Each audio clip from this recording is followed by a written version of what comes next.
بسم الله الرحمن الرحيم الحمد لله رب العالمين حمدا كثيرا طيبا طاهرا مباركا فيه وأشهد أن لا إله إلا الله وحده لا شريك له وأشهد أن سيدنا وحبيبنا محمدا عبده ورسوله اللهم صل وسلم وزد وبارك عليه وعلى آله وأصحابه ومن تبعهم بإحسان إلى يوم الدين. Ahibati fillah, assalamu alaikum wa rahmatullahi wa barakatuh.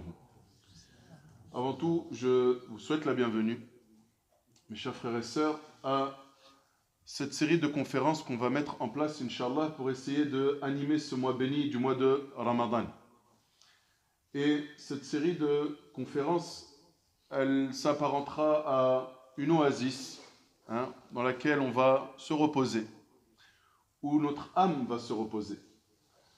Lorsque, comme vous le savez, la nourriture, ou les aliments qu'on consomme au quotidien, c'est la nourriture du corps, le croyant, lui, il a besoin, dans ces moments-là, surtout dans ces mois, dans ces jours bénis comme celui du mois de Ramadan, il a besoin de nourriture spirituelle. Il a besoin d'une pause et de nourriture spirituelle. Et cette nourriture spirituelle, elle se fait à travers le rappel.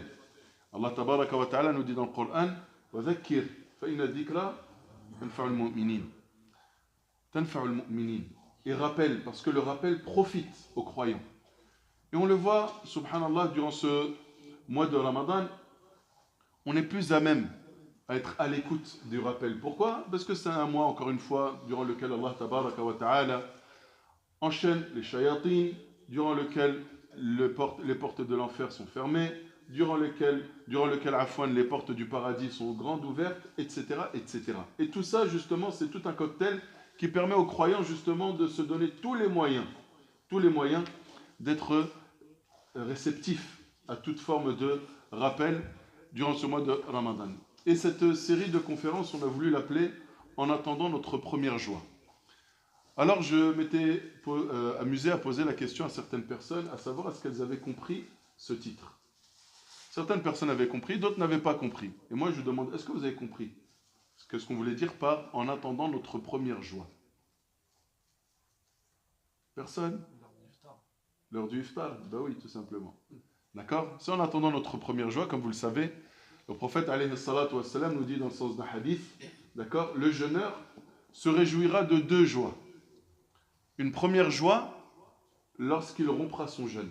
Comme vous le savez tout à l'heure, Inch'Allah, on partagera justement, là on est en train de patienter, on attend ce moment-là, se réjouir de notre première joie lorsque on interrompra notre jeûne. Et la deuxième joie, c'est quoi? C'est lorsque il rencontrera son Seigneur ou lorsqu'il verra la récompense de son jeûne. Et ici, il y a quelque chose qui est subtil dans ce hadith-là. Le prophète sallallahu alayhi wa sallam nous dit, donc la première joie qu'on va exprimer, c'est celle lorsqu'on va rompre notre jeûne. Pourquoi? On a passé toute la journée, on s'est privé de boissons, on s'est privé de nourriture, et là la première chose que l'on va faire, c'est quoi? Justement, prendre de la boisson, prendre de la nourriture pour permettre justement de s'alimenter, et on est content. C'est vrai que ce verre d'eau n'a pas le même goût que tous les verres d'eau qu'on a pu boire tout au long de l'année. Cette date que des fois on met de côté à la maison, et bien ici tout à coup elle a un goût un peu particulier, c'est un goût bien mielleux, bien sucré justement, et bien lorsque la personne mange, elle est heureuse de manger, de pouvoir manger, et aussi elle est heureuse parce qu'elle est contente d'être parvenue jusqu'au bout de sa journée, d'avoir jeûné jusqu'à Sat al-Maghrib. Mais là, ce qui est à souligner, c'est la deuxième joie. Vous voyez, c'est humain encore une fois, d'exprimer une joie lorsqu'on va manger ou boire. Mais là, on va exprimer une joie le jour du jugement dernier d'avoir jeûné. Et là, vous voyez la balance, comment elle change. On n'est plus heureux d'avoir mangé, mais le jour du jugement dernier, lorsque le croyant voit la récompense de son jeûne, il est heureux d'avoir jeûné. D'accord?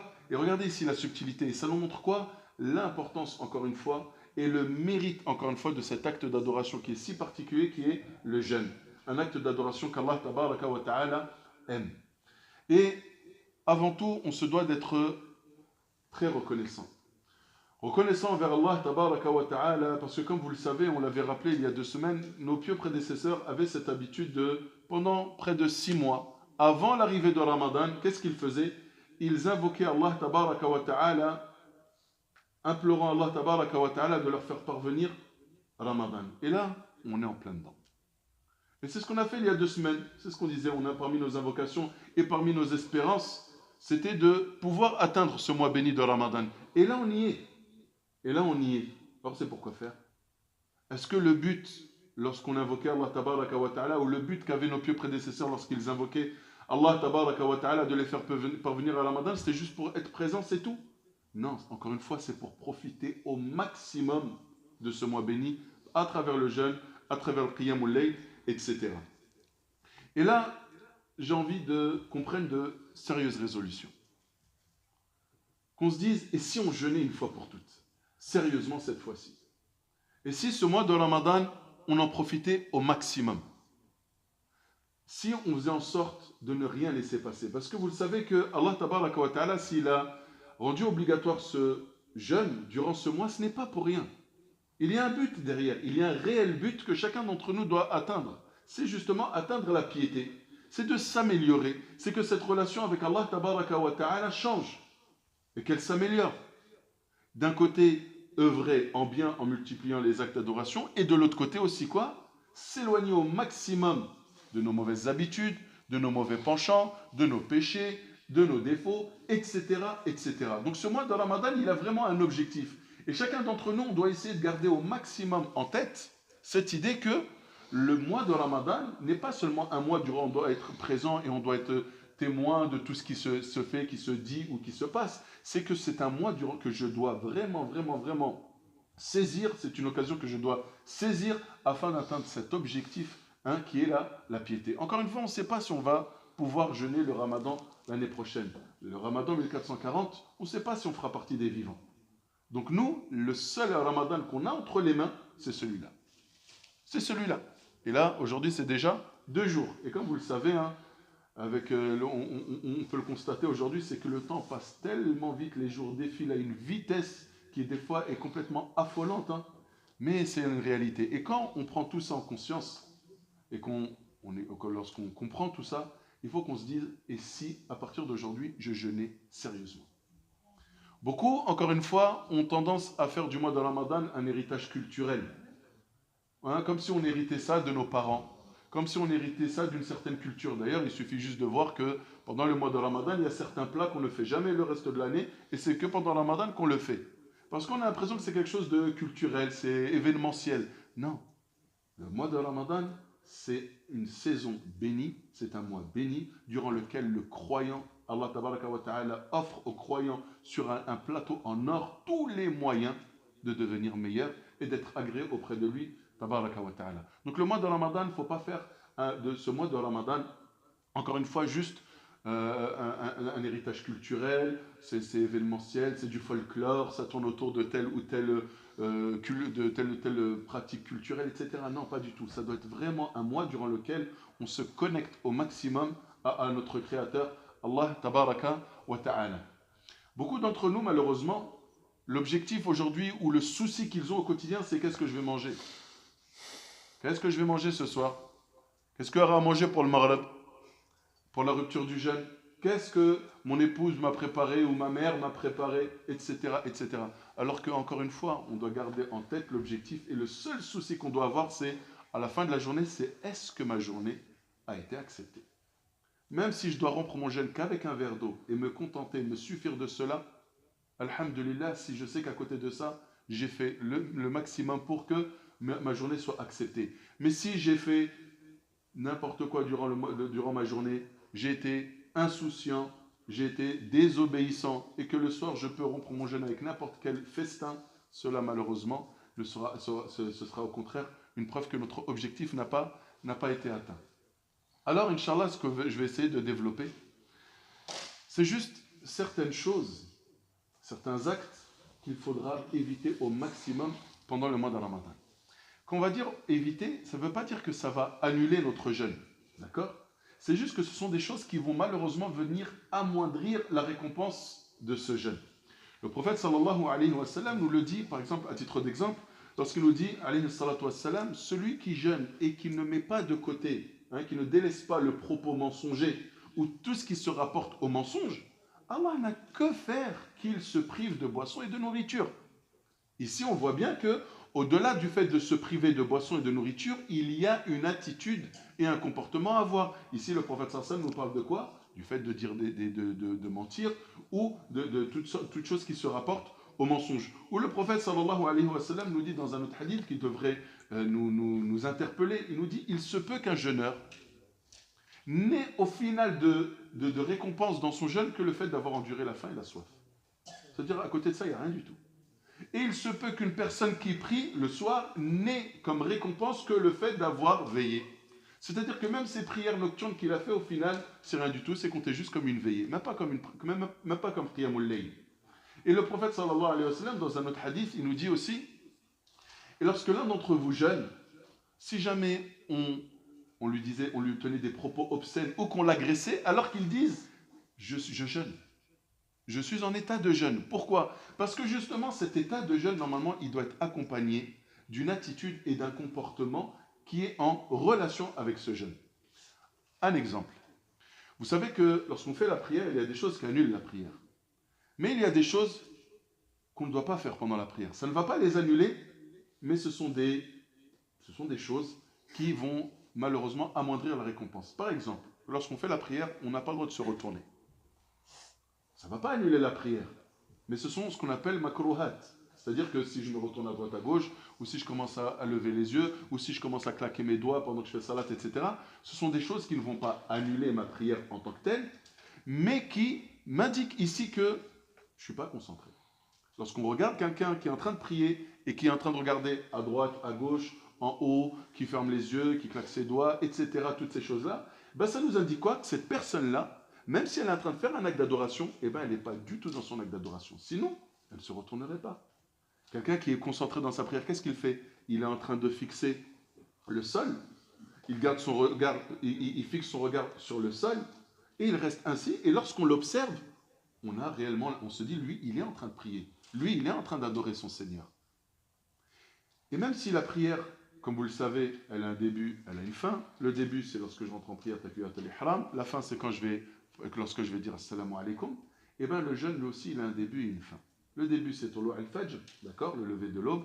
Et sa fin, c'est ghurub al-shams, lorsque le soleil se sera couché. Et pendant toute cette période-là, je dois garder à l'esprit que je suis en état de jeûne, que je suis en état d'adoration, qu'il y a des choses que je ne dois pas faire, qui risquent d'annuler mon jeûne, mais il y a d'autres choses que je ne dois pas faire parce qu'ils risquent d'amoindrir ma récompense. Combien de gens, malheureusement, passent leur temps ou leur journée à dormir? Est-ce que ça, c'est digne de quelqu'un qui est en état d'adoration? Est-ce que vous pensez que passer son temps à dormir, on peut comprendre certaines personnes qui travaillent la nuit, etc., elles ont besoin ensuite de se reposer. On ne parle pas de ces gens-là, on parle des personnes qui veillent pour rien du tout et qui se donnent comme objectif de dormir le moins possible la nuit, et ensuite, alors qu'elles ont l'occasion de dormir, et ensuite elles se donnent toute la journée, pourquoi? Pour dormir. Elles vont dormir de 7h du matin jusqu'à pratiquement la Asr. Et là, la question qu'on se pose, c'est, on est censé, pendant le mois de Ramadan ou pendant les journées de Ramadan, se priver de la nourriture et de la boisson, et de ressentir justement cette faim et cette soif. Comment cette personne qui a dormi pendant toutes ces heures, qu'est-ce qu'elle a ressenti? Est-ce qu'elle a ressenti cette faim et cette soif? Est-ce qu'elle a su faire patience? Est-ce qu'elle a su faire acte de patience face à certaines peut-être nourritures qui étaient devant lui, ou lorsque dans certaines situations, lorsqu'on est au travail, lorsqu'on sort à l'extérieur, on passe devant ici et là des restaurants ou des fast-foods, etc. Il y a l'odeur de la nourriture qui est là, qui nous chatouille les narines. On est humain, ça attire. Mais on fait face justement à ça. Non, je jeûne. Je me prive de cela pour mon Seigneur. Cette personne qui a dormi toute la journée, est-ce qu'elle a ressenti ça? Est-ce qu'elle peut se vanter, ou est-ce qu'elle a le mérite de se dire, moi aujourd'hui j'ai patienté, j'ai jeûné comme il faut, j'ai pas mangé, j'ai pas bu? C'est normal, tu dormais. Qu'est-ce qui, pendant qu'il mange, il dort et il boit? La personne. D'accord? Donc ça, c'est parmi les pièges de se donner des fausses excuses la nuit pour veiller. Si encore c'est en qiyamul layl, c'est en lecture de Coran, c'est vraiment dans le khir, mashallah. Mais très souvent, c'est quoi? C'est entre amis, on reste, on discute, on rigole, on laisse passer le temps, ou bien certains qui vont en profiter pour regarder leur série préférée, ils vont pouvoir enchaîner 2-3 épisodes. Mais c'est pas une vie, ça. Pas pendant Ramadan. Pas pendant Ramadan, pas pendant les nuits de Ramadan. D'accord? Qu'est-ce que tu fais? Bah, tu as fini Tarawih, tu rentres chez toi, tu te reposes. Tu te lèves le matin, 3h30, tu prends de quoi manger pour ton suhour et ensuite tu fais ça sobh à la mosquée. D'accord? Si tu peux faire un peu de Qur'an, etc., tu fais. Ensuite tu vas, tu te reposes encore un peu. Et tu essayes de te lever comme d'habitude. 9h du matin, grand maximum, ou 10h à la rigueur.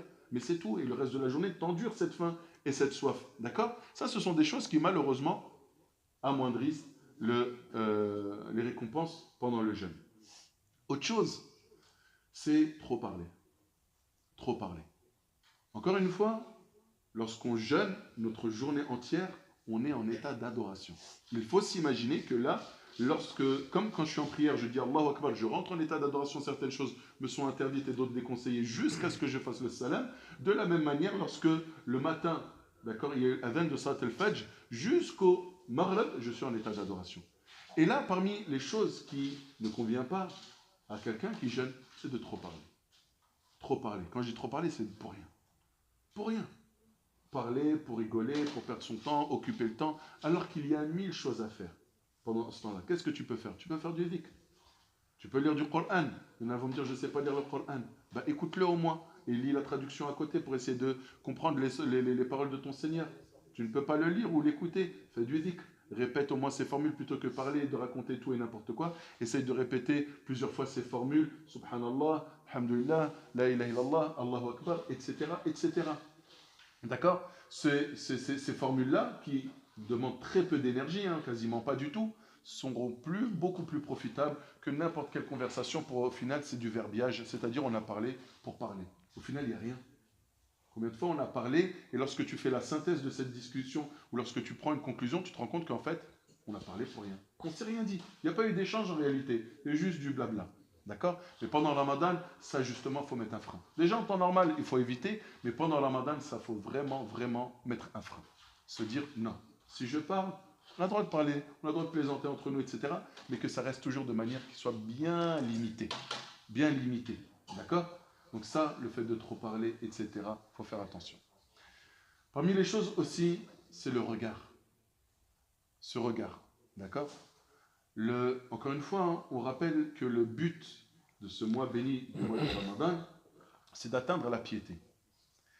Et le meilleur moyen d'atteindre la piété, c'est de s'écarter au maximum des péchés. Beaucoup de gens pensent que être quelqu'un de pieux, c'est quelqu'un qui va multiplier les bonnes actions et puis tant pis s'il fait des mauvaises actions. Quelqu'un de pieux, c'est pas ça. Hein. Et ça, d'ailleurs, c'est le prophète sallam qui nous le dit. Le prophète sallam nous dit, éloigne-toi des péchés et tu seras le plus grand serviteur. C'est-à-dire que le musulman, à la base, avant de multiplier les actes d'adoration, bien sûr, il fait ses actes obligatoires, ses 5 prières quotidiennes, il va jeûner son mois de Ramadan, etc. Mais la priorité, après tout ça, c'est de s'éloigner au maximum des péchés. C'est de s'éloigner au maximum des péchés. D'accord? Parce que faire beaucoup de bonnes actions et à côté beaucoup de péchés, ça n'a pas de sens. Alors que s'éloigner des péchés, déjà, c'est une grande bonne action. Le simple fait de s'éloigner des péchés, c'est déjà une grande bonne action. Alors, à plus forte raison, pendant le mois de Ramadan, on sait que notre objectif, c'est d'atteindre la piété.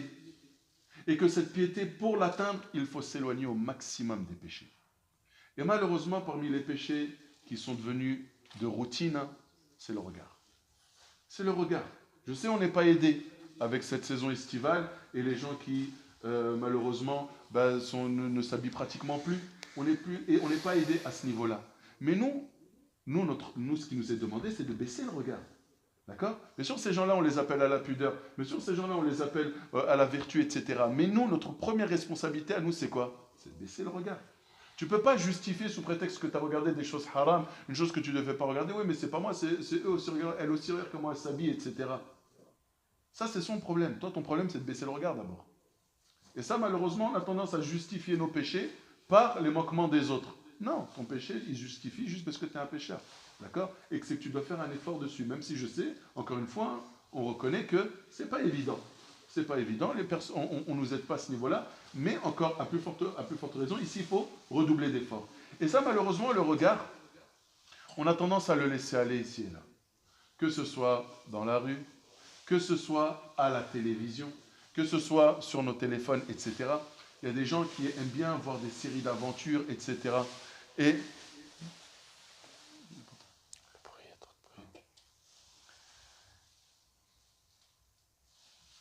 Afwan, Il y en a qui, des fois, aiment bien regarder certaines séries d'aventuriers, etc. Hein, c'est voir qui est celui qui résistera le plus à ceci ou à cela. Je ne vais pas citer de nom d'émission. Mais pourtant, quand on regarde ces candidats, ils ne sont même pas habillés. Ils ne sont même pas habillés. On n'a pas regardé ces choses-là. Regardez des programmes télévisés ou des séries télévisées où les gens ne sont pas vêtus, etc. On n'a pas regardé ça. Et à plus forte raison lorsque c'est Ramadan. On doit se préserver au maximum. Ce regard doit se préserver au maximum. Encore une fois, l'objectif c'est taqwa. L'objectif c'est la piété. Allah tabaraka wa ta'ala nous donne ce mois comme si c'était un mois où c'est un stage intensif justement pour se préserver des péchés. Ce mois-là, c'est le mois où on doit au maximum baisser le regard. Parce que si tu ne baisses pas le regard pendant Ramadan, quand est-ce que tu vas le baisser? Si pendant Ramadan, tu n'as pas fait l'effort de baisser le regard, quand est-ce que tu vas faire cet effort-là? D'accord? Et ça, malheureusement, les gens comme vous et moi qui allons ici et là travailler, qui prenons les transports en commun ou autres, ou qui allons faire nos courses, etc., il faut qu'on apprenne à baisser le regard. Et quand on parle de baisser le regard, bien sûr, on parle de le fait de baisser le regard sur les choses qui sont haram, mais aussi le fait de baisser le regard sur les défauts des autres. Beaucoup de gens sont en train de scruter la première erreur que son frère ou sa sœur fera. Le musulman n'est pas quelqu'un comme ça. Le musulman, ce n'est pas quelqu'un qui est en train de scruter tout faits et gestes ou toute erreur que fera son frère ou sa sœur. Le musulman, au contraire, qu'est-ce qu'il fait? Il se regarde lui d'abord. Il s'observe lui d'abord. Il s'analyse lui d'abord. Il regarde ses fautes, ses défauts. Parce que le jour du jugement dernier, quand tu seras tout seul d'ailleurs dans ta tombe, on ne te demandera pas au sujet d'un tel et d'un tel. On demandera ton sujet à toi. D'accord? Chacun aura son fardeau, chacun aura son livret le jour du jugement dernier. Et nous, on n'a pas à, encore une fois, observer les défauts des autres et encore moins les rapporter. Même si tu as vu quelqu'un faire une erreur, cache ce défaut-là. Ça, c'est une attitude qu'on doit avoir en dehors de Ramadan, mais à plus forte raison pendant Ramadan. Pourquoi je dis ça? Parce que vous avez remarqué que quoi? Pendant Ramadan, par la grâce d'Allah, les mosquées se remplissent. Masha'Allah, à chacune des prières obligatoires, on voit qu'il y a beaucoup plus de monde que d'habitude. Alhamdulillah, c'est un grand khair. Et Tarawih aussi. Donc ce qui fait, c'est qu'on voit des gens qu'on n'a pas l'habitude de voir, et des gens qui ont fait peut-être des erreurs ici et là. Et on est encore plus là en train de scruter les erreurs des uns et des autres, parce que c'est des gens qu'on n'a pas l'habitude de voir. Alors on les juge indirectement, c'est pas quelque chose qu'il faut avoir. D'accord? Au contraire, on doit dire quoi? Alhamdulillah, on doit être content de les voir ici. On les préfère les voir où? Ici ou devant la télé?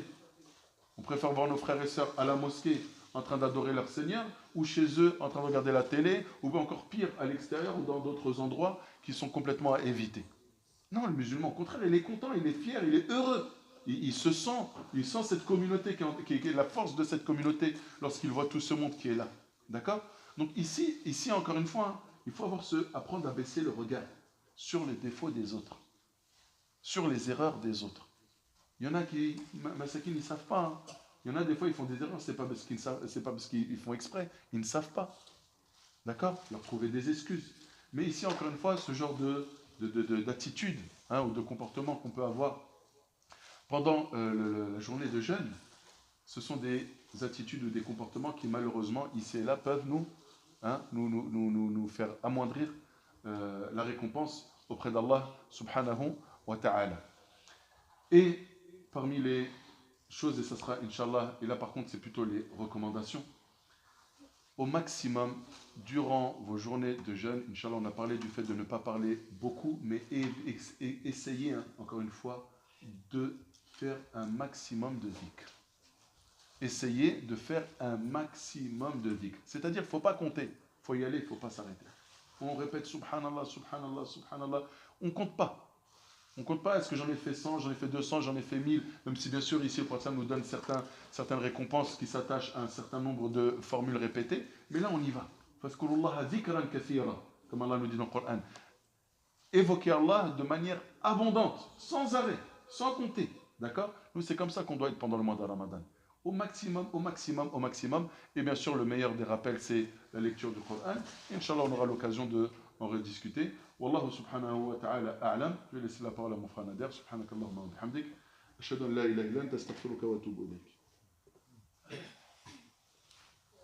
بارك الله فيك.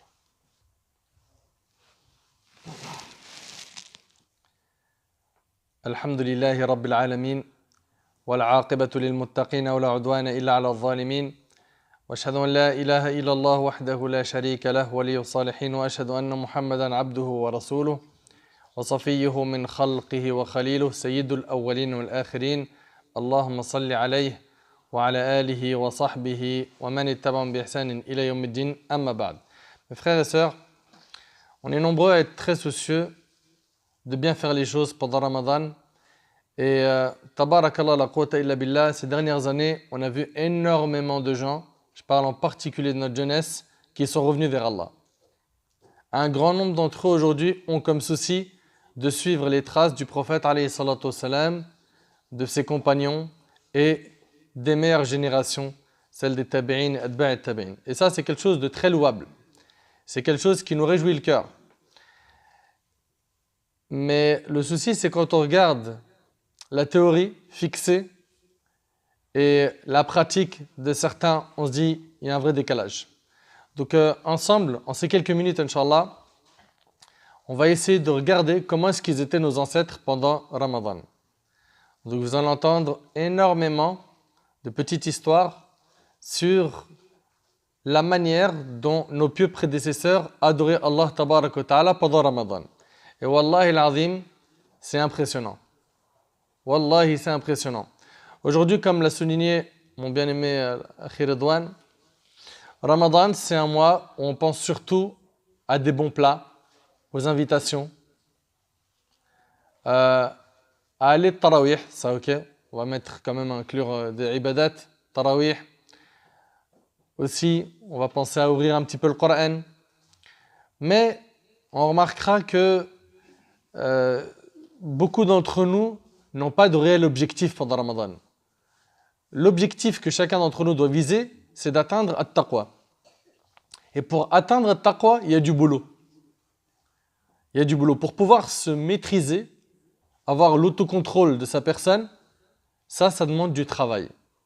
Et quand on va regarder ensemble comment est-ce que nos ancêtres ils étaient, je parle pendant Ramadan, Masha'Allah, vous allez voir ensemble, on va voir ensemble qu'ils ont levé la barre très haute dans les ibadat. Pourquoi? Parce qu'ils voulaient réellement taqwa. Eux, leur objectif par Ramadan, c'était de gagner l'agrément d'Allah, de gagner le paradis de notre Seigneur Jalla fi'ula. Regardons ensemble rapidement comment est-ce qu'ils étaient. Commençons déjà par notre modèle, Muhammad ibn Abdullah sallallahu alayhi wa sallam. Le messager d'Allah alayhi salatu wassalam, Jibril alayhi salam, il venait chaque année afin d'écouter la lecture du prophète alayhi salatu wassalam du Coran. Donc le Nabi alayhi salam, il lisait le Coran chaque année une fois entièrement à Jibril alayhi salam. Subhanallah. Et l'année de son décès, il l'a lu 2 fois. Sallallahu alayhi wa sallam. 2 fois. Et le hadith, il est rapporté par l'imam al-Bukhari et Muslim selon Fatima. Et nos pieux prédécesseurs, ils ont connu la valeur de ce mois. Et ils ont su que ce mois, c'était le mois du Coran. Allah tabaraka wa ta'ala dit « Shahru Ramadan alladhi unzila fihi al-Qur'an » le mois du Ramadan au cours duquel le Coran a été révélé.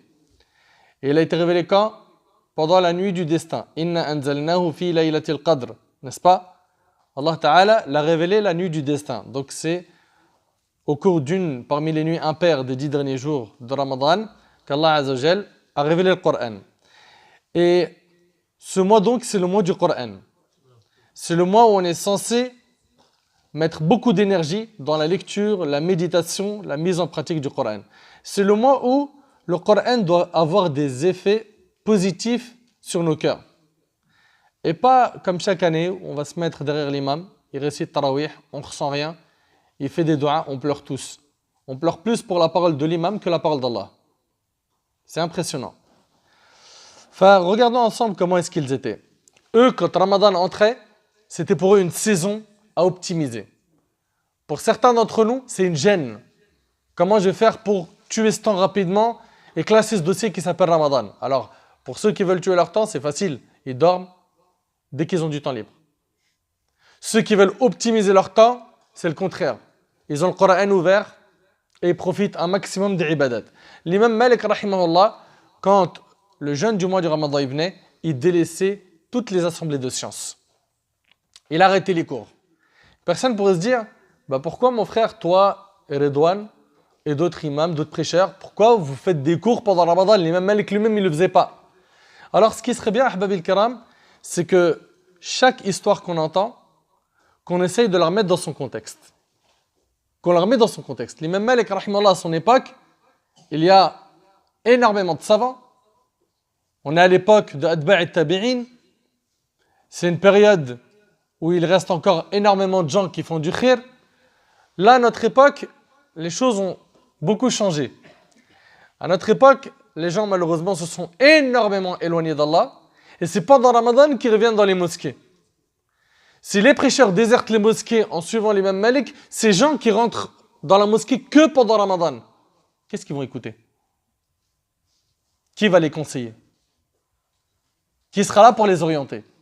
Enfin, s'il vous plaît, Allah yabarik fikum, on entend souvent ce type de comparaison, mais il faut comparer ce qui est comparable. D'accord? Et remettre chaque chose dans son contexte. En tout cas, l'imam Malik, rahimahullah, le concernant, il délaissait les assises de science. Pourtant, c'était quelqu'un qui passait son temps à transmettre du savoir. Sufyan al-Thawri, rahimahullah, il délaissait tous les humains et il se consacrait à la lecture du Coran. Saïd ibn Jubayr, rahimahullah, ce grand savant parmi nos pieux prédécesseurs, il lisait le Coran en entier, écoutez bien, toutes les 2 nuits. C'est-à-dire chaque jour, il y avait 300 pages qui étaient lues. Wallahi al-azim, c'est quelque chose d'impressionnant. C'est impressionnant. 300 pages chaque jour. Tous les 2 jours, il a fini le Coran en lecture. Ça fait combien de fois qu'il va clôturer le Coran pendant Ramadan? 15 fois. 15 fois. Al-Walid ibn Abd al-Malik, كان يختم في كل 3. Lui, il clôturait la lecture du Coran toutes les 3 nuits. Toutes les 3 nuits, il avait terminé le Coran. وختم في رمضان 17 ختمة. Et pendant Ramadan, 17 clôtures du Coran. 17 fois en entier. Vous imaginez 600 pages fois 17. C'était donc des gens qui ne passaient pas leur temps sur Netflix ou sur WhatsApp ou sur Facebook ou Snap. Eux, ils passaient leur temps devant le Coran, devant le livre d'Allah subhanahu wa ta'ala. Qatada, rahimahullah, lui, il lisait le Coran une fois toutes les semaines. Et quand Ramadan venait, khatama fi kulli 3. Tous les 3 nuits ou tous les 3 jours, il finissait la lecture du Coran. فإذا جاء العشر ختم كل ليلة. Et dans les 10 dernières nuits du Ramadan, c'était chaque nuit, il clôturait le Coran en entier. C'était des gens qui ont optimisé leur temps. Et Al-Rabi' ibn Sulayman, il rapporte que l'imam Shafi'i, et ça vous le retrouverez dans Sir A'lam al-Nubala, l'imam Shafi'i, rahimahullah, pendant Ramadan, il lisait le Coran en entier 60 fois. 60 fois. 2 fois par jour. 1200 pages par jour. Comparons notre temps et leur temps. Nous, tout notre temps, qu'est-ce qu'on a envie de faire? Nous reposer. On est trop fatigué. Certes, le jeûne demande un effort, un grand effort. Pourquoi? Parce qu'on est là à jeûner un grand nombre d'heures comparé à d'autres personnes en Afrique ou en Asie qui ont jeûné beaucoup moins que nous. Mais il ne faut pas oublier que la récompense est immense pour celui et celle qui vont faire des efforts pendant ce mois béni. Muhammad ibn Ismail al-Bukhari, vous connaissez tous l'imam al-Bukhari. On sait que c'est un grand savant dans le hadith. On sait que les livres les plus authentiques après Al-Qur'an al-Karim, on a Sahih al-Bukhari, l'authentique de al-Bukhari et l'authentique de l'imam Muslim. Et bien l'imam al-Bukhari, rahimahullah, écoutez attentivement, il lisait Al-Qur'an chaque jour, une fois en entier. C'est-à-dire 30 khatma, 30 clôtures pendant Ramadan. Voilà nos modèles. C'est eux qu'il faut regarder. Et pas ceux qui ne viennent pas à la mosquée, ceux qui ne jeûnent pas, etc. en achetant une bonne conscience, en se disant quand même, je suis meilleur qu'un tel, je suis meilleur qu'un tel. Non, non, compare-toi à eux. Quand il s'agit du dîn, regarde toujours en haut. Regarde ceux qui ont levé la barre haute. Et c'est pour ça que j'ai fait exprès de rapporter toutes ces histoires, pour qu'on voit à quel point on a encore du chemin, on a du boulot. Parce que, il arrive que Shaitan arrive à nous piéger. Il nous piège, qu'est-ce qu'il nous dit? Quand même, mashallah alik, garde ton âge. Tu es dans la sunna, tu es dans le din. Regarde, tu as la barbe, tu portes le qamis, le pantalon sunna, tu te préserves, tu fais des efforts, tu vas à la mosquée, et tout de suite, tu commences à t'envoler. Et croire que tu es quelqu'un de très pieux. Et ça, il faut faire très attention. Très attention à ne pas se jeter des fleurs. Très attention, et ce n'était pas du tout le comportement de nos ancêtres. Du tout. Eux, ils étaient tout le temps là à se remettre en question. à culpabiliser. Contrairement à beaucoup d'entre nous. On fait très peu et on est très satisfait de ce que l'on fait. Donc l'imam al-Bukhari, rahimahullah, voilà, il était de ceux qui lisaient le Coran une fois par jour entièrement.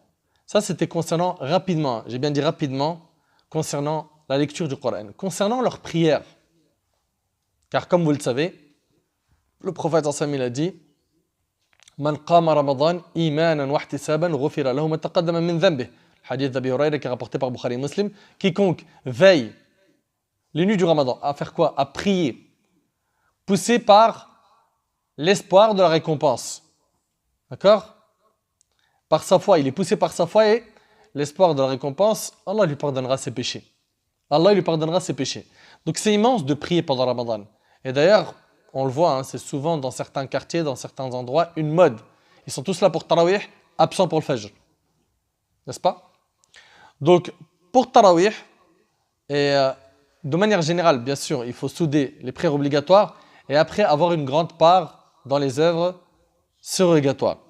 Subhanallah, Shaddad ibn Aws, rahimahullah, il dit كان إذا آوى إلى فراشه كأنه حب على مقلة.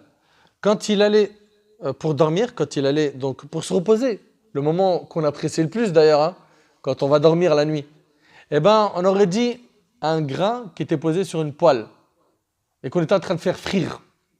Il n'arrivait pas donc à dormir. Et qu'est-ce qu'il disait? Il disait Allahumma inna jahannam la tada'ni anam fayaqum ila musalla. Il disait Allah, l'enfer m'empêche de dormir. Et il se levait et il continuait à prier la nuit. L'enfer m'empêche de dormir. Ils avaient peur du châtiment d'Allah. Voilà comment est-ce qu'ils étaient nos ancêtres. Tu veux savoir comment ils étaient nos ancêtres? Sa'ib ibn Yazid, rahimahullah, il dit que Omar ibn Khattab, radiyallahu anhu, il avait ordonné à Tamim al-Dari, à Ubay ibn Ka'b, de diriger la prière pendant Tarawih. Versé par raka'a. Jusqu'au point où les salafs, nos pieux prédécesseurs, se tenaient debout sur des bâtons tellement la position debout était longue. Et sans verser par raka'a. Sans verser. Il y en a même parmi nos ancêtres qui considéraient que celui qui avait récité Al-Baqarah, vous savez, hein, on parle de 2 juz et demi, c'est beaucoup, n'est-ce pas? Al-Baqarah, eh bien écoutez bien, il y a, oui, c'est Malik qui rapporte عن عبد الله ابن أبي بكر قال سمعت أبي يقول كنا ننصرف في رمضان من القيام فيستعجل الخدم بالطعام مخافة الفجر.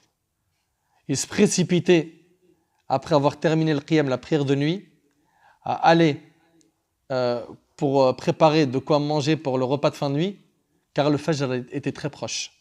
Ils priaient tellement toute la nuit qu'ils en arrivaient à des stades où ils risquaient de perdre le repas de fin de nuit. Et Sa'ib ibn Yazid, il rapporte, oui, on l'a vu ensemble, que Omar ibn Khattab, radiyallahu anhu, il avait demandé aux compagnons de réciter pendant le Tarawih et il récitait jusqu'à ce que les compagnons se tenaient sur des bâtons. Je veux que tu essayes d'imaginer un peu. Et Daoud ibn al-Hussein, il rapporte, selon Abdurrahman ibn Hurmuz, il a dit كان القراء يقومون بسورة البقرة في 8 ركعات. Al-Baqarah à l'époque, il a lisé sur 8 rak'at. فإذا قام بها القراء في 12 ركعة رأى الناس أنه قد خفف عنهم. Quand il lisait le Baqarah sur 12 rak'at au lieu de 8, il disait l'imam, il a allégé aujourd'hui. Il n'a pas lu beaucoup. Ah oui, ça veut dire quoi, sur le Baqarah en 8 rak'at? Aujourd'hui, c'est un hizb. Ils lisent 10 pages dans la mosquée. Avec le dua, c'est 1 heure. Et on craque. Pourtant, tu as la clim, tu as une moquette épaisse. N'est-ce pas? Tu as une bonne sono, tu as des beaux récitateurs. Tu as toutes les conditions qui sont réunies pour passer un moment agréable dans la mosquée. Ça, c'était concernant rapidement leur prière. Ensuite, concernant leur générosité. Ibn Abbas, radiyallahu anhu, il dit que le prophète, il était plus généreux que le vent qui souffle pendant Ramadan. C'est-à-dire que ce vent qui souffle, il est rapide. Le prophète, il était aussi rapide dans la distribution des dons et dans sa générosité. Alayhi salatu wassalam. Il était très généreux. Il était généreux et il l'était encore plus pendant le mois de Ramadan. Donc, Ahbab il-Kiram, quand on fait à manger, on n'oublie pas qu'il y a des personnes qui ne mangent pas ou qui ne mangent pas comme nous. Il faut qu'on soit généreux. Ne serait-ce qu'en donnant un petit peu de ce qu'on a préparé, parce que de toutes les manières, la moitié finit à la poubelle. Donc, de distribuer aux voisins. D'accord? En même temps, c'est une da'wa. Qu'ils soient musulmans ou non. D'essayer de voir dans la mosquée, comme là, tabarakallah, ils préparent un iftar, ils préparent donc le repas de la rupture du jeûne. Essayez de voir, est-ce qu'ils ont besoin de quelque chose? Ils ont besoin de quoi? D'eau, de lait, de dattes. Ils ont besoin de repas consistants. Moi aussi, ma mère, elle participe, ou mon épouse, d'accord? On essaye de faire en sorte de distribuer. Et de notre argent aussi. L'argent, ça va chez qui? La famille. Le prophète, il a dit, as-sadaqa ala al-faqir sadaqa. Wa ala dhir rahim thintan. Sadaqa wa sila. L'aumône, quand elle est donnée à un pauvre, elle est comptée comme une aumône uniquement. Mais quand elle est donnée à un membre de la famille, elle est comptée comme double. Un lien de parenté, et c'est aussi une aumône. Donc, si ta famille, elle est en France ou à l'étranger, pendant Ramadan, sois généreux. Sois généreux. Envoie de l'argent. Envoie de l'argent. D'accord? Donne à manger à ceux qui n'en ont pas. Essaye d'aider ceux qui sont endettés, en difficulté, qui n'arrivent pas à se vêtir, qui n'arrivent pas à subvenir à leurs besoins. Sois pendant Ramadan très généreux. Et quand on regarde, subhanallah, nos pieux prédécesseurs, regardons Abdullah ibn Omar. Cet homme-là, wallah al-azim, il est impressionnant. Il est connu comme étant le compagnon qui était le plus attaché à la sunna du prophète. D'ailleurs, Nafi', rahimahullah, il dit que quand on regardait le comportement d'Abdullah ibn Omar dans le suivi de la sunna, on avait l'impression qu'il était fou. Ça, c'est Nafi' qui dit ça. Il était serviteur d'Abdullah ibn Omar. Pourquoi? Parce qu'il suivait le prophète dans tout, dans les ibadat et dans les adat. Dans les adorations, mais aussi dans ses habitudes. Et Abdullah ibn Omar, anhuma, ce noble compagnon, il jeûnait. Et il ne rompait le jeûne qu'en compagnie des pauvres. Je veux que tu essayes de réfléchir bien comme il faut sur ça.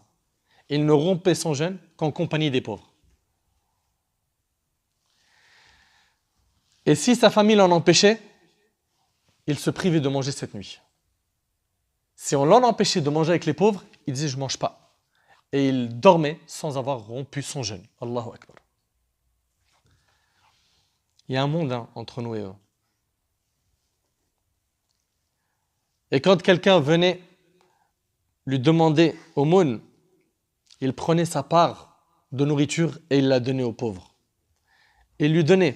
Et quand il revenait auprès de sa famille, il voyait qu'ils avaient déjà tout mangé et il dormait sans avoir mangé. Et ça ne lui posait pas de problème. Il était très content, très heureux. Subhanallah al-Ali al-Azim. Ibn Shihab, rahimahullah, az-Zuhri, ce grand savant, qu'Allah lui fasse miséricorde, quand Ramadan entrait, il disait le Ramadan c'est la lecture du Coran et c'est le fait de nourrir les pauvres. Ramadan, c'est Coran et nourrir les pauvres. Et une fois, un parmi nos pieux prédécesseurs, il était invité chez un de ses frères et à un moment donné, et c'était pendant Ramadan, à un moment donné, il se lève pour partir, il lui dit « Ijlis » fajalast, il s'est assis. Fasalla bina, il a dirigé la prière avec lui. Wada'a bit-ta'am. Et il a fait ramener la nourriture. Donc là, c'est le Maghreb, le moment où chacun se demande qu'est-ce qu'on m'a préparé à manger. D'accord? On est curieux, on veut manger des bons plats. Et subhanallah, on lui dit pars pas, attends. Et il attend et on lui ramène à manger. Alors on lui ramène quelques morceaux de pain avec du milh, zayt wa khal, du sel, de l'huile et du vinaigre. Et ça, c'est un repas. Ça, c'était un repas chez nos ancêtres. C'était un repas. Et quand vous regardez dans la biographie d'Omar ibn Khattab et les compagnons, c'était des repas chez eux. Sel, huile et vinaigre. Toi, normalement, si on te ramène ça, tu dis, elle est où la salade? C'est la sauce. Tu ne peux pas imaginer que ça, c'est un repas. Toi, si tu n'as pas le ham devant toi, la viande, pas une viande, plusieurs d'ailleurs, avec la soupe, avec du consistant. Tu n'as pas respecté. C'est ça, n'est-ce pas? Subhanallah. il dit فأكلت أكل من ينتظر الطبيخ. Il dit qu'il a mangé, mais tu sais, doucement. Pourquoi? Parce qu'il s'est dit, le consistant arrive. Il y a quelque chose qui arrive, donc on va y aller doucement pour pas qu'on se rassasie avec ça.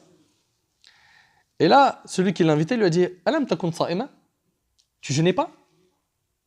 Tu jeûnais ou tu jeûnais pas? Qultu bala. Il lui a dit oui. Qala fakul wastawfi falaysa huna ghayra ma tara. Mange, rassasie-toi. Il n'y a rien d'autre à part ce que tu vois. Allahu Akbar. Allahu Akbar. Et ça leur suffisait. Regarde-nous aujourd'hui comment on est. Moi, franchement, je l'ai dit, wallah, c'est pas une attaque. C'est un constat. On est, pour beaucoup d'entre nous, des pourris gâtés. Des pourris gâtés. On a tellement de bienfaits d'Allah qu'on fait que de se plaindre pour tout et rien. Toute la journée, on se plaint. J'ai pas ça, il me manque ça va pas, ça va jamais. Il n'a jamais le sourire, il est jamais bien, il est jamais content, toujours en train de se plaindre. La hawla wa la quwwata illa billah. Ensuite, donc on a parlé du Coran, on a parlé des prières, on a parlé de la générosité. Maintenant, parlons du fait de préserver ses membres, et en particulier sa langue. Mon frère Redouane, tout à l'heure, en a parlé, et notre prophète, alayhi salatu wassalam, l'a dit, qu'il se peut qu'une personne n'ait de récompense de son jeûne que la faim et la soif. Franchement, quand tu réfléchis à ce hadith, ça fait peur. Hein. Ça veut dire que tu as fait tout cet effort, du Fajr jusqu'au Maghrib, tu t'es privé pour Allah, la seule chose que tu as gagnée, c'est la faim et la soif. Tu n'as pas de hasanat. Tu n'en as pas. Pourquoi? Parce que tu t'es pas privé de faire de la médisance. Ta langue, elle est toute la journée en train de médire, d'insulter, de mentir. Tu t'es pas arrêté. Avant Ramadan, pendant Ramadan, tu es le même. Allah yahfazna ya Rabb. Donc chacun d'entre nous doit faire très très très attention à ce qu'il va prononcer, à ce qu'il va entendre, à ce qu'il va regarder. C'est pas simplement je jeûne avec mon ventre, mes mains vont jeûner. Je ne frappe pas, je ne fais pas de mal avec mes mains, d'accord? Ma langue, elle fait pas de mal, mes oreilles pareil, mes yeux pareil, mes pieds ne vont pas vers des endroits qui sont haram, et ainsi de suite. Et Omar ibn Khattab radiyallahu anhu, il disait laysa as-siyam min at-ta'am wa ash-sharab wahda. Il disait le jeûne ne consiste pas à abandonner la nourriture et la boisson uniquement. Walakinnahu min al-kadhib. Mais le jeûne, c'est de ne pas mentir. Wal batil, wal lagw, wal halif, c'est de ne pas jurer, de ne pas dire des futilités. Prononcer des futilités. Et écoutez avec moi, Talq rahimahullah, kana yawm sawmuh, écoutez bien, dakhala falam yakhruj ila musallah. Lui, le jour de son jeûne, il rentrait chez lui et il sortait que pour faire la prière. Pourquoi il ne sortait pas à part pour faire la prière? De peur d'utiliser sa langue dans le mal. Voilà comment ils étaient nos ancêtres. Voilà comment ils étaient nos ancêtres. Ils faisaient très attention à ne pas utiliser leur langue et leurs membres dans ce qui déplaît à Allah subhanahu wa ta'ala. Et Jabir radiyallahu anhu ibn Abdullah, il disait إذا صمت فليصم سمعك وبصرك ولسانك عن الكذب والمآثم. Subhanallah, quand tu jeûnes, que tes yeux jeûnent, ta langue jeûne, tes oreilles jeûnent. Donc on le voit bien que chez nos ancêtres, ce n'était pas uniquement le jeûne du ventre. Et pour finir, ils ont réussi à optimiser leur temps. Et moi, il y a une chose qui me chagrine, c'est de voir comment aujourd'hui énormément de gens dans la communauté musulmane perdent leur temps. Wallahi al-azim, qasaman billah, ça me fait sur le cœur. Wallahi, ça me fait mal au cœur. Quand je sors de la mosquée le soir, de Tarawih, et que je vois les concurrents des mosquées, ils sont blindés. Les cafés. Blindés. Blindés de qui? De nos frères. Le mois de Ramadan, pendant que certains viennent de sortir de la mosquée, ils vont soit se reposer ou continuer à prier ou à lire du Coran, eux, ils jouent aux cartes. Ils rigolent jusqu'au Fajr. Ils perdent leur temps. Ils perdent ce qu'ils ont de plus sacré. Leur temps. Ibn al-Qayyim, rahimallah, il disait « La perte de temps est pire que la mort. » Car la perte de temps te coupe d'Allah, alors que la mort te coupe uniquement des habitants de ce bas monde. Celui qui perd son temps, il s'est coupé d'Allah. C'est une musiba. Wallahi, c'est une musiba. Mais regardez, mais même autour de nous, comment ils passent leur temps, notre jeunesse? Ils tiennent les murs. Dans les cités, c'est comme ça que ça se passe. La nuit entière, ils sont debout à tenir les murs. À écouter du rap, à écouter de la musique, à regarder des clips, à s'envoyer des messages sur les réseaux sociaux. Ils tuent leur temps. Et toute la journée, ils dorment. D'autres, ils ont l'apparence sunna. Ils jouent aux jeux vidéo pendant Ramadan. Comme les catastrophes là, qu'on entend ces derniers temps. Là. Subhanallah, c'est des modes comme ça, des phases de mode. Le jeu là où tout le monde est en train de jouer en ce moment sur son téléphone. Fortnite, c'est ça? Fortnite. Et en plus, ils savent même, les frères, faire la danse. Apparemment, il y a une danse de quelqu'un quand il gagne, je sais pas quoi, il fait une danse. Voilà, c'est ce qu'on m'a dit. Hein. Parce que moi, je vois des enfants, je suis prof de religion pour des enfants, et je les vois, les petits, dans la cour de récré, ils font une danse bizarre. Je lui dis, c'est quoi ça? Il me dit, c'est la danse de Fortnite. Je lui dis, c'est quoi la danse de Fortnite? Il me dit, c'est quand on gagne, on fait ça. Et il y a plusieurs danses, hein, mu'allim. Hein. Et je commence à les écouter, je suis curieux. Il y en a plusieurs. Il y en a une comme ça, il y en a une comme ça. Et ils maîtrisent les petits, hein, ils maîtrisent. Mais il n'y a pas que les petits. Si c'était que les petits, même les grands, ils sont sur leur téléphone en train de jouer, en train de s'amuser. Ah, tu connais la danse, Ami? Allah yabarak hatta anta. Non, mais wallah, c'est une musiba, c'est une catastrophe, subhanallah. C'est une catastrophe, ça me fait rire, mais c'est pas marrant en fait. Quand tu regardes bien, surtout pendant Ramadan, le mois du Coran, il le passe à faire n'importe quoi. Inna lillahi wa inna ilayhi raji'un. Subhanallah, Al-Hassan al-Basri, rahimahullah, il disait Ad-dunya thalathat ayam. Ce bas monde est composé de 3 jours. Amma al-ams faqad dhahaba bima fih. Hier, ça y est, il est parti avec ce qu'il contient. Il y a 3 jours dans ce bas monde. Hier, ça y est, msha, il est parti avec ce qu'il contient. Wa amma ghadan fala'allaka la tudrikuh. Le deuxième jour, c'est demain. Possible que tu ne l'atteignes pas. C'est vrai ou pas? Qui te garantit de vivre jusqu'à demain? Qui? Et le troisième jour, wa amma al-yawm falak fa'amal fih. Par contre, aujourd'hui, il t'appartient. Œuvre. Gagne ton temps à adorer Allah subhanahu wa ta'ala, à optimiser ce temps pour que tu puisses être un grand gagnant yawm al-qiyamah. Et Abdullah ibn Mas'ud radiyallahu anhu, il disait, il n'y a pas une chose que j'ai autant regretté qu'un jour qui passe sans que mes œuvres n'aient augmenté. Chaque jour, fais le bilan. Est-ce que ta science elle a augmenté? Est-ce que ta pratique a augmenté? Ou est-ce que tu es le même? Subhanallah, la chose qu'il regrettait le plus, Abdullah ibn Mas'ud, c'était un jour qui passe et qui n'ait pas augmenté ses bonnes actions durant ce jour. Et As-Sari ibn al-Muflis, il disait In ikhtamamta bima yanqus min malik. Si tu es triste, profondément triste de ce que tu as perdu comme argent, fabki ala ma yanqus min umrik. Pleure pour ce que tu as perdu de ta vie.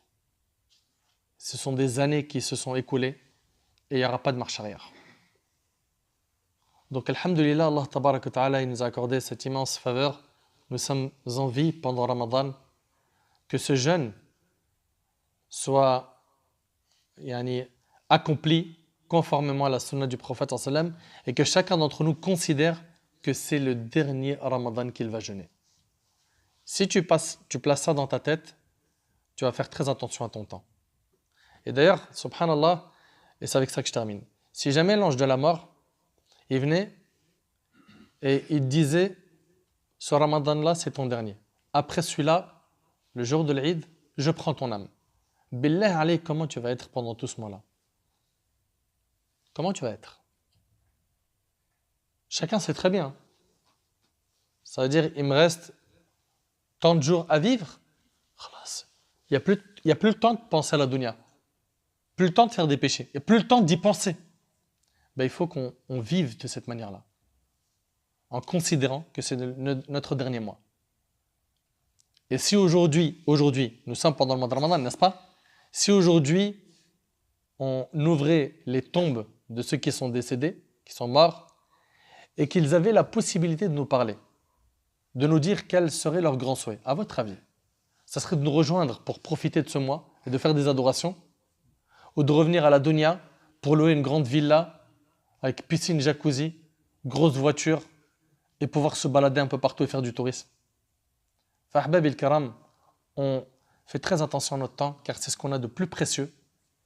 Toi qui aujourd'hui est revenu vers le dîn d'Allah subhanahu wa ta'ala, toi qui as aujourd'hui l'amour d'Allah et de son messager alayhi salatu wa sallam dans le cœur, profite de ton temps et fais en sorte que ces modèles ne soient pas que des théories gravées dans ton cœur, mais que tout ce que tu as entendu aujourd'hui et au passé se traduit bi'idhnillah par de la mise en pratique. أسأل الله سبحانه وتعالى أن ينفعني بما قلت وأن ينفعكم بما سمعتم. أسأله عز وجل أن يتقبل منا ومنكم صالح الأعمال. أسأله تبارك وتعالى أن يتقبل منا ومنكم القيام والصيام. نسأله عز وجل أن يجعلنا من عتقائه من النار. أقول ما تسمعون وأستغفر الله لي ولكم فاستغفروه. وصلى الله على نبينا محمد وعلى آله وصحبه وسلم. والله أعلم وبارك الله فيكم والسلام عليكم ورحمة الله وبركاته.